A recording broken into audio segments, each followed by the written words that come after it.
కార్యక్రమ అధ్యక్షులు సామెలన్న గారు, ఈ కార్యక్రమానికి ముఖ్య అతిథులుగా విచ్చేసినటువంటి కేవీపీఎస్ రాష్ట్ర ప్రధాన కార్యదర్శి స్కైలా బాబన్న గారు, అట్లాగే అంబేద్కర్ సంఘం జిల్లా నాయకులు కృష్ణన్న గారు, బీఎస్పీ నాయకులు రఘుపతన్న గారు, మారన్న గారు, వివిధ ప్రజా సంఘాలు, కార్మిక సంఘాలు, సామాజిక సంఘాల నుండి మహిళా సంఘాల నుండి విచ్చేసినటువంటి అందరికీ కూడా సిఐటియు కార్మిక సంఘం పక్షాన పేరు పేరున అభినందనలు తెలియజేస్తూ ఉన్నాను. సోదరులారా, ఇప్పటిదాకా మాట్లాడినటువంటి వ్యక్తులు అనేక విషయాలు మన ముందు ప్రస్తావించడం అనేటువంటి జరిగింది. ప్రధానంగా నాగమణి మీద జరిగినటువంటి ఏదైతే హత్య ఉందో దాన్ని సిఐటియుగా తీవ్రంగా ఖండిస్తూ ఉన్నాం.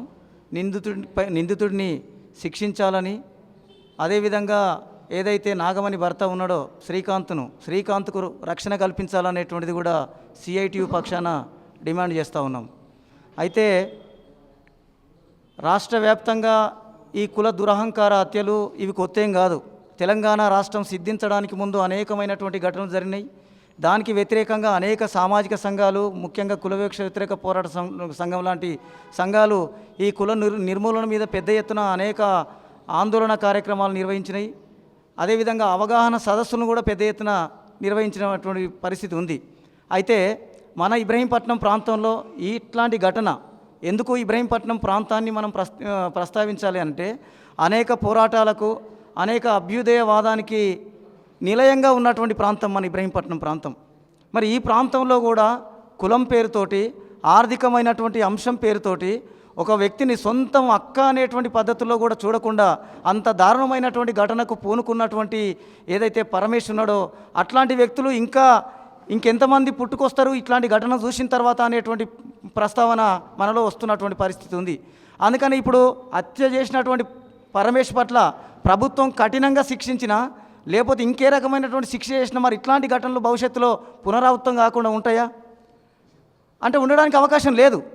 అంటే నేను చెప్పదలుచుకుంది ఏంటంటే, ప్రభుత్వమే ఇట్లాంటి కుల దురహంకార హత్యలు కానీ, కుల అసమానతల పట్ల కానీ ప్రభుత్వం ప్రజలను మొత్తం పెద్ద ఎత్తున సమీకరణ చేసి చైతన్యపరచాల్సినటువంటి అవసరం ఉంది.